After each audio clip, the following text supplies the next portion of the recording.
In this lesson, we will review key Linux commands used in this course. We are currently in the file management section and will focus on important Linux commands that will be applied throughout the remainder of this course, as well as the intermediate and advanced courses. While many of these commands are not explicitly tested, understanding them is still valuable for building a solid foundation. Quick reference guides are particularly useful for saving time and improving accuracy, but please note, there are different Linux distributions. There's Debian, Red Hat, SUSE. We also have different Linux commands are generally similar across distributions, but differ based on tools, package managers, and system configurations. In our class, we have Debian-based distributions. We have Ubuntu and Kali Linux. Now, the scope of the lesson. This is not an exhaustive lesson on Linux. It merely scratches the surface. To enhance the cheat sheet effectiveness with resources like man pages, official documentation, courses from the library, forums, and above all, practice makes permanent. This lesson is part of a video series that prepares you for the hands-on portion of the CompTIA Security Plus exam and is designed to give you hands-on experience with the operations and incident response section of the exam. So let's get started. To get started, grab the companion guide from the link in the show notes below. Also, if you like this content, please make sure to subscribe to this channel so you won't miss any new videos. Okay, so we're back. So I'm at a Linux terminal, but honestly, let's start this from scratch. I'm at Ubuntu. I'm going to close this terminal here. I'm on Ubuntu 20.04 that you can get from ubuntu.com. But also you can go ahead and actually go into the show notes below and actually pick up in the Getting Started guide where we go through the virtualization, which is with VirtualBox, but we also have the Ubuntu installation so that way you have your Debian-based Linux machine. This is from a previous exercise. We don't need that right away, so I'm going to just move this to the trash.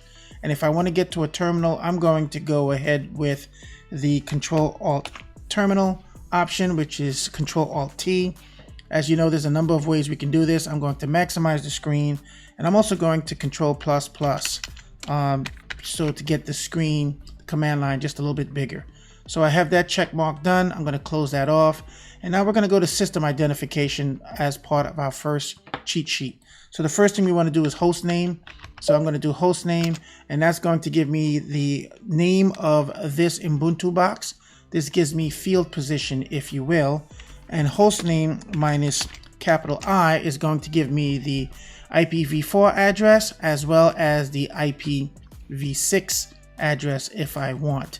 And then if I want to know a little bit more, I can do hostname CTL, hostname control. This is going to give me the hostname that you see here. It's on a virtual machine. It gives me the machine ID. It gives me virtualization, but this is what I'm looking for, the operating system, which is Ubuntu 20.04, as I can see here, because that's how I named it. But if I ever need to verify it, I can do that as well. So I'm going to click the check boxes here to mark those complete. I'll clear my screen, and let's go into network interfaces. So IP address. If I want to know the IP address of this machine, I can see that I have obviously my local loopback, which is 127.0.0.1, but I also have a DHCP assigned IP address from the VirtualBox, which is 10.0.2.15. I can also do ifconfig.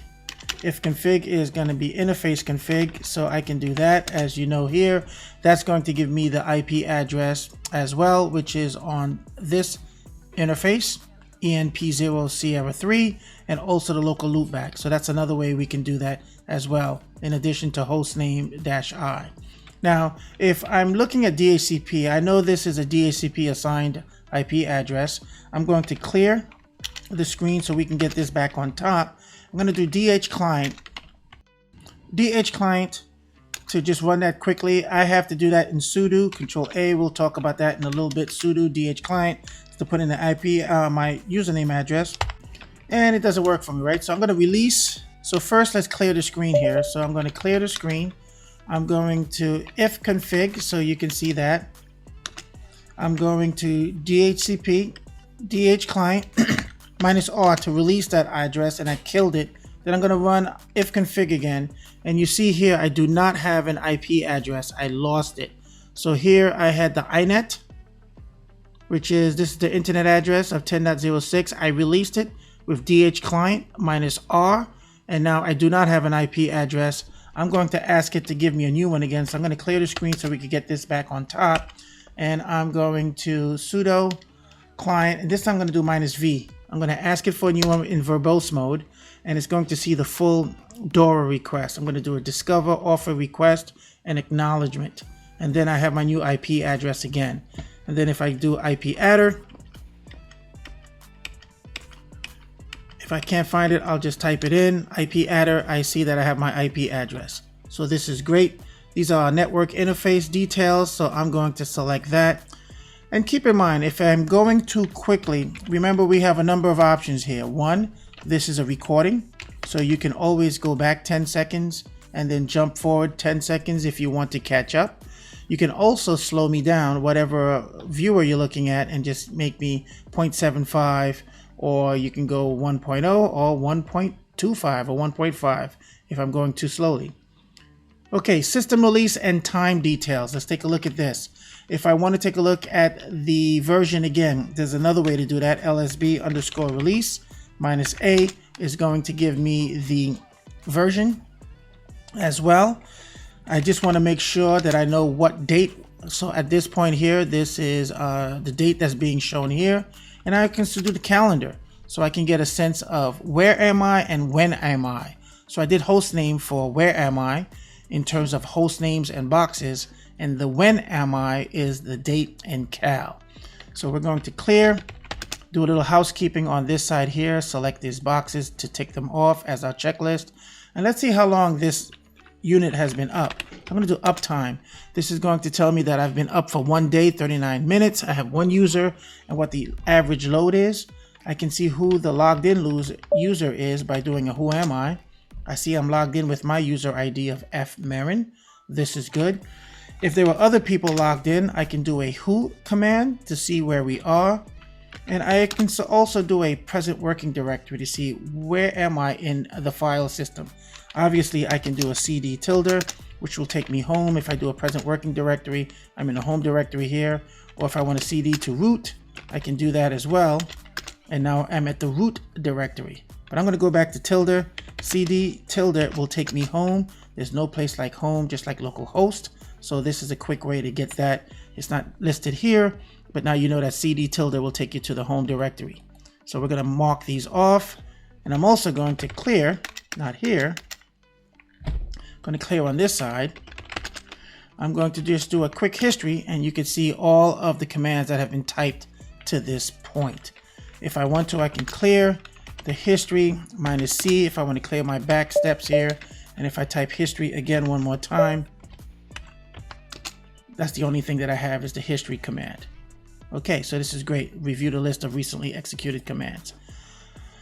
Okay, let's take a quick look at some network testing and troubleshooting. Ping, we have a whole video on ping, but just in case, we want to see if we can get to the outside world. So I'm going to ping quad 1, which is Cloudflare. I want to see if I can get anything from there. I have healthy ping replies. These are Internet Control Message Protocol, ICMP request, echo replies. I'm getting an echo response.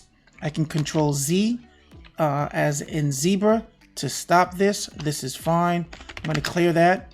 I also can do a trace route. So with trace route, I can trace route to see what is the actual path that it's taking to get to that. And this is a great opportunity where we will jump down and look at the install package in package management, but it says I don't have trace route installed. So let's go ahead and do exactly what it mentioned here. It says sudo apt install. I'm going to do the inet utils trace route, and I'm going to install it. It's going to take a quick look at the database. It goes ahead. It tells me that I can go ahead and install it, and there it is. It's actually installed. When we come down, we'll actually go ahead and look at this from a specific package, but we can go ahead and tick that off. And now I can run trace route. So if I go back here, I can up arrow and trace route, and now I can go through and do a full trace route since I installed the package. So let's see how long that takes.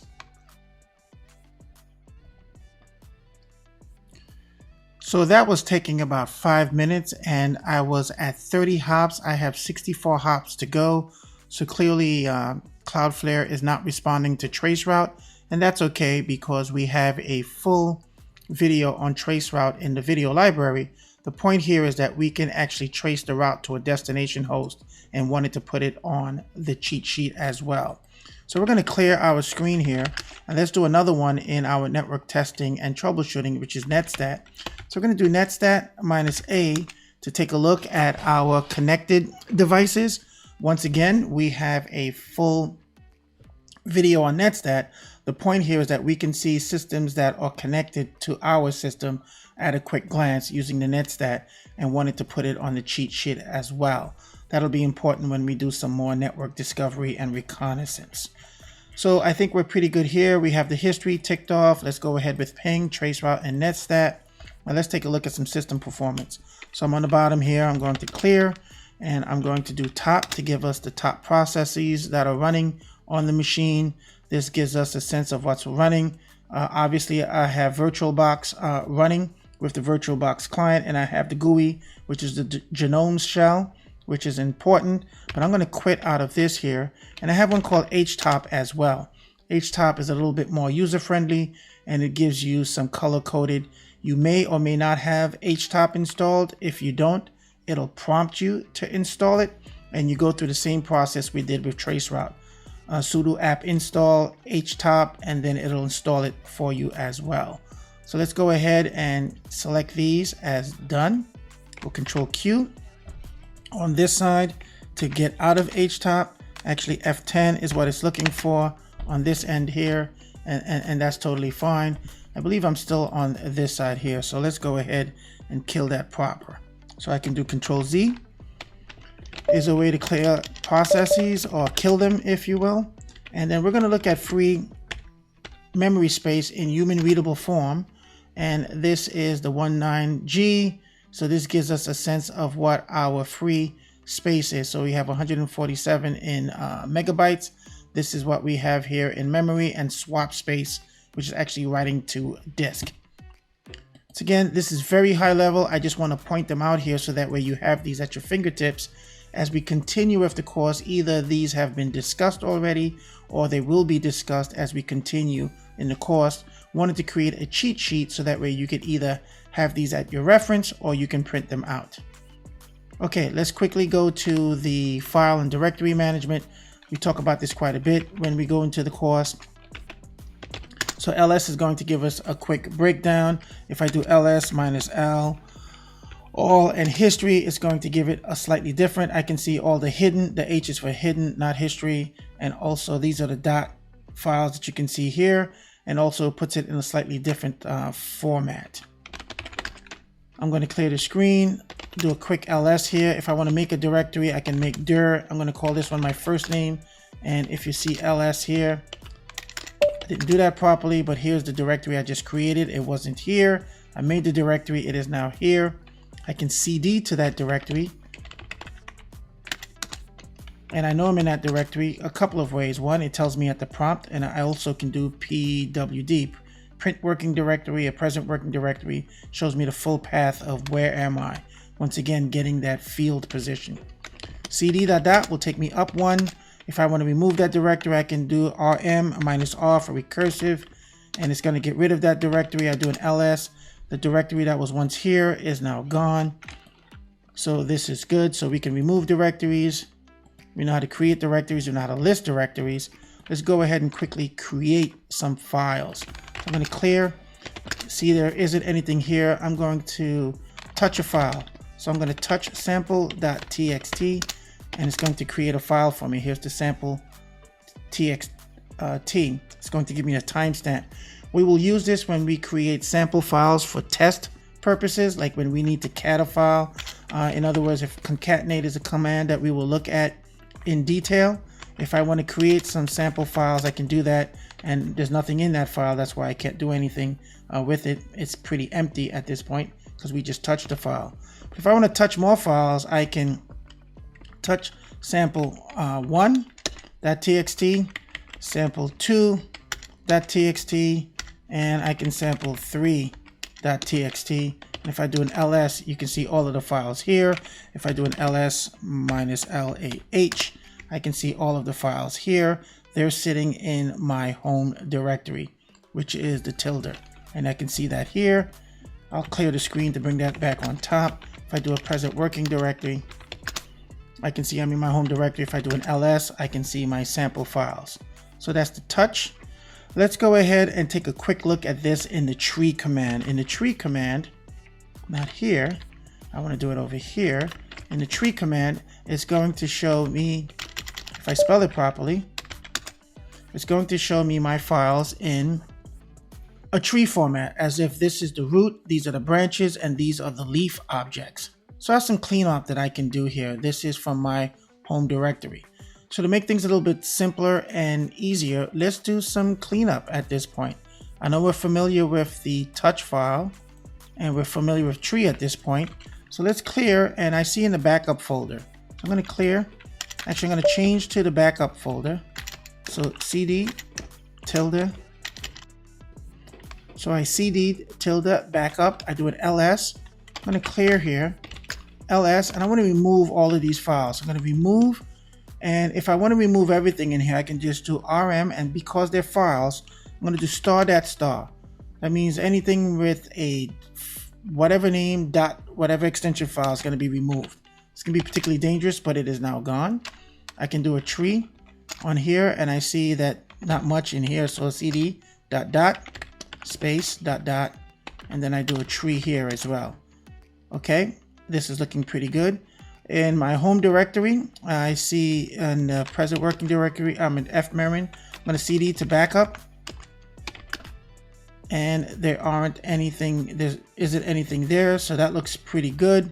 So that looks okay. And then I also have the remaining sample.1 texts over here as well. So I'm going to clear. ls, nothing there. cd dot dot ls, nothing there. I'm going to remove rm for remove, and again I'm going to get rid of the sample, and I'm going to put star that anything after sample dot txt. I want all of them gone, and that's going to get rid of anything that started with sample, and any iteration of that is now gone, and we can move all of that. And now let's go ahead and do a tree and see what our files look like. Okay, it's looking a lot better, right? So we have our tree command, and let's go ahead and create a couple of folders. So for starters, let's go ahead. I'm going to clear the screen so we can see this here. ls, just to get it on top. I'm going to make directory a temp folder. And once again, I'm going to ls so you can see that temp folder. That temp folder is over here. I'm going to cd to that temp folder.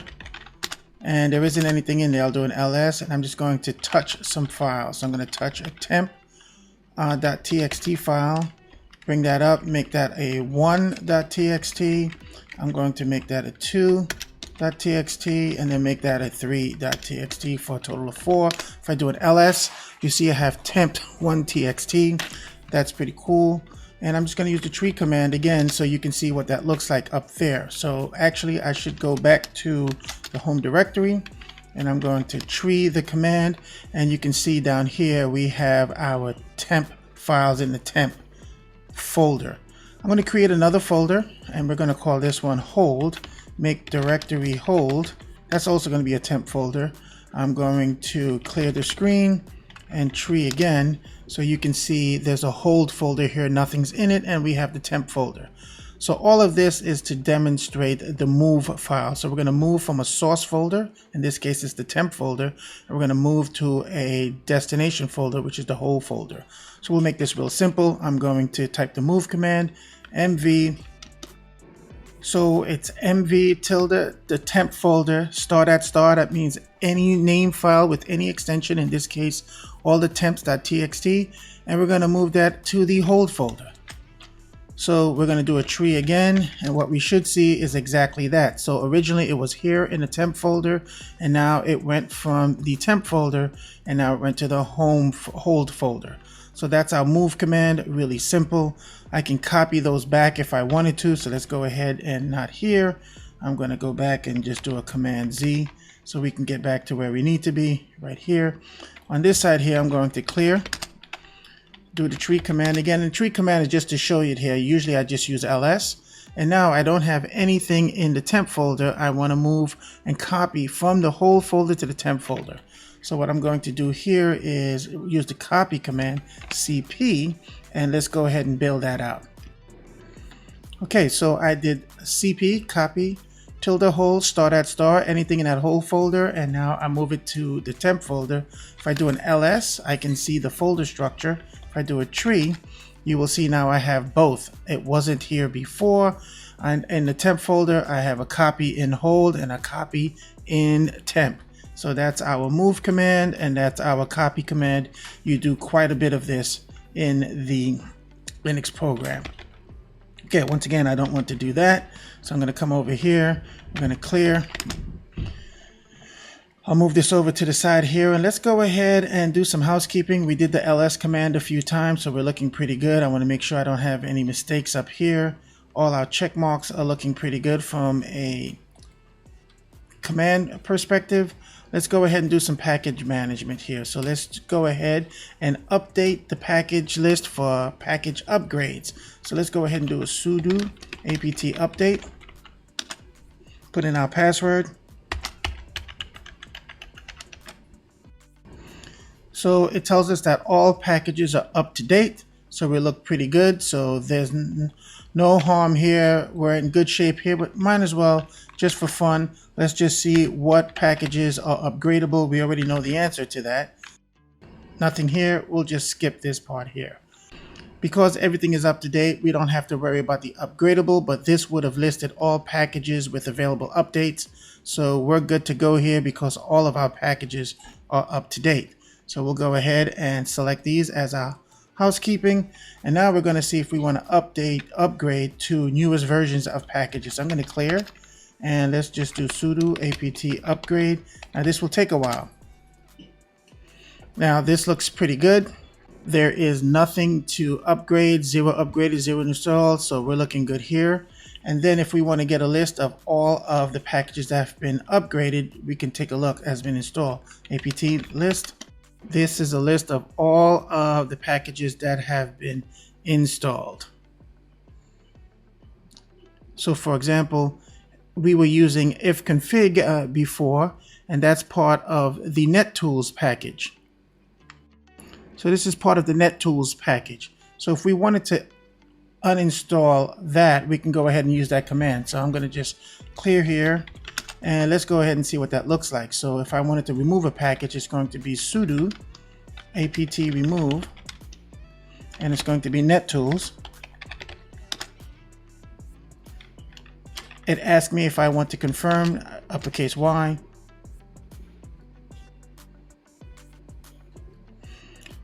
So nettools has been uninstalled. For example, if I want to do an ifconfig at this point, it is now gone. It tells me to bring it back. I do a sudo apt install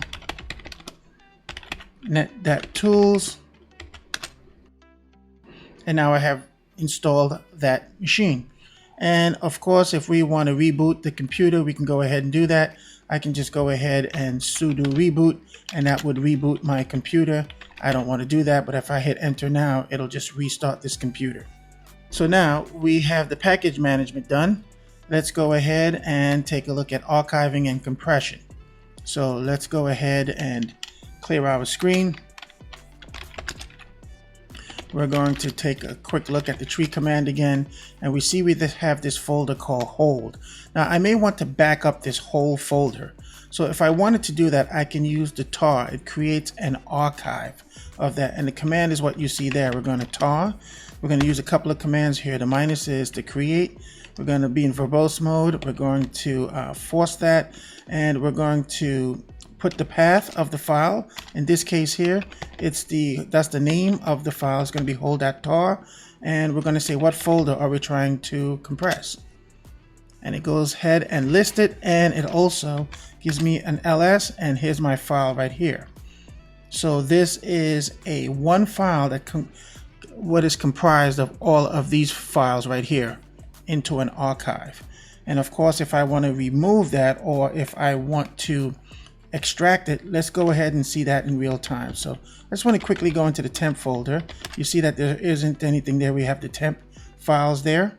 So I'm going to remove everything. So I'm going to do star.star, and it's going to get rid of everything in the temp folder, and the temp folder is now empty. I'm also going to copy from my home directory tilde the whole.tar file, and we're going to bring it over to the temp directory. Not that one. We want to bring it over to this one. Okay, so now let's clear our screen to get it back on top. I want to make this a little bit bigger. I think 2 strikes is good enough. And at this point here, I'm just going to do a quick ls. I want to uncompress or unarchive, extract, and list the files from this tar archive, sometimes called a tarball. So we're going to tar -x to extract, V for verbose, we have F, and we're going to grab this file. And at that point, you see what happened there. It took the folder and it has now extracted it. If I CD to hold, I can now see those files.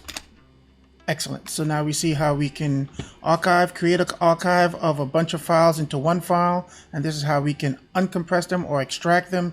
And more specifically, since we're talking about compression, let's go ahead and compress a file. So I have a temp file, temp1.txt. I'm going to compress it with the gzip utility. It's going to be temp1.txt. This is a little difficult to see in the sense that these don't have any files, because any really file sizes, because I just compressed them. For example, you see these are all 0 because they were just touch files for timestamp purposes. But you can compress files to turn a larger size in terms of file size into a smaller size using the gzip utility. And if I want to uncompress that file, I can just g-unzip. And this is going to be the temp file. I unzip it, and there we go. We have completed the archiving and compression portion of things. Okay. So once again, I'm going to clear the screen, get back on top. We're going to move around some keyboard shortcuts. You've seen some of these in action before, but let's talk some of them through here. So what we're going to do is look at some of the quick ways of getting around the keyboard. For example, this sentence here, the quick brown fox, let me just clear that out of the way and just put that in there. The quick brown fox jumped over the lazy dog. Now, the reason why we would want to do this particular sentence, it's a way of having at least one letter from the English alphabet represented at least once, and it's going to check our keyboard. But what we want to do here is, if you look at Control A on this side here, Control A brings you to the beginning of the line. Control E brings you to the back of the line. So we'll take a look at that again. Control A and Control B. Control A to the beginning. Control E to the end. I'm over here with the mouse command. Alt B. Alt B is going to move one word at a time backwards, and Alt F is going to bring me front. So when we have these long scripts that we're looking at, you may want to move around quickly inside of the command. Again, Alt B is going to take you back one letter at a time. Oops, not here. I want to be there. Lazy dog. One word at a time. Alt F is going to bring you at the other. This I can clean up on this side here. Not a big deal. Okay, Control X, double X over here is going to let you jump from the beginning of the line and the current cursor, depending on where you want to be. One of my favorite ones is Control K, which is if I'm typing and I want to get rid of everything from the end of a line, I can just Control K, or not here, over here is Control K, and that's going to kill everything from the end of the line. If I jump back a little bit here, Control U is going to bring us everything from the cursor to the beginning of the line. So this is helpful as well. So let's go ahead and do our housekeeping on that as well. And I'm going to bring back that command that we had before. And let's go ahead and get it in there so we can see what that looks like. And some of these are just more bonus questions here. So I have this one here. Obviously, I don't want to use this command, so I'm just going to use it here. Okay, Control U, this should be, by the way, I know these look like they're case sensitive. They shouldn't be. It's okay if we have them. I'm going to Alt B to just jump back a few words. Delete the word after the cursor. So if I do a Control U, it's going to delete the word after the cursor. Control D is going to go ahead and delete the word. So we see that there. So I'm going to select these. Control Q was something I used when we were in different, like the H-top. This will quit. Control Q will quit out of a terminal session. Not a terminal session, out of a process. So this is good to have, and or Control Z. You could use either one of them. Resume output to the terminal.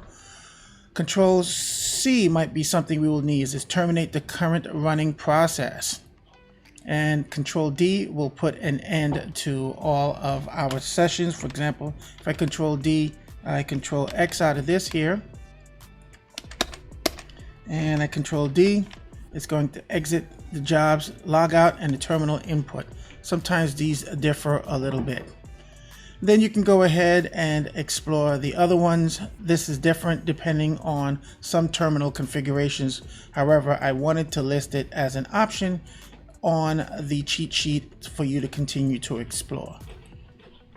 Okay, we're almost rounding third here, so let's go ahead and look at some additional utilities. There are times where we may want to get a file from a website. For example, we're downloading, let's say, Splunk, which is a security information and event management system. We may want to go ahead and get some files. The wget command is real simple. It's basically wget. I'm going to, for example, want to get the index.html file to from example.com. First, let's get rid of all of this. I'm going to remove everything in there, and be careful with the star.star. That basically means any file with any extension is going to be removed from the whole folder.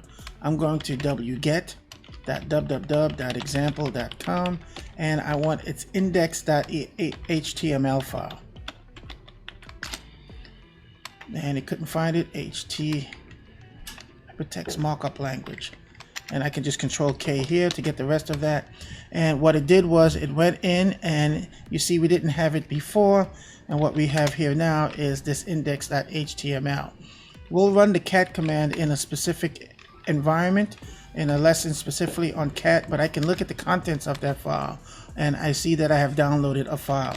So you can use the wget command and the URL to get files and download them onto your system. This is how we will get some files, like when we install certain packages that we're going to the websites to get them. I can also run an MD5 check on that as well. For example, if we're downloading anything from the internet, we want to make sure that we can do a checksum. So I can do an MD5 sum against a file, and it's going to produce this number here. This is a unique hash value. A one-way function.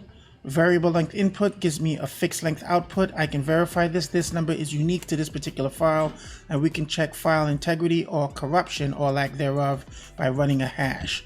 We'll see this again also when we're downloading. Clear, we've seen quite a bit where we were able to clear the terminal. Not here, but we've been doing it throughout. So we've been pretty good here. And then echo is going to display on the terminal anything that we want to display after the words echo. Hello world is one of them.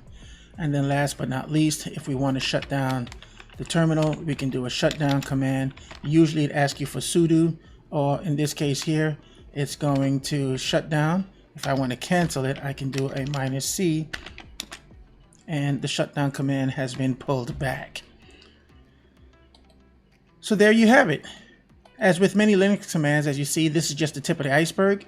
You can explore more of these options by using the tac help option. For example, if we're looking at echo, and again, I want to be here.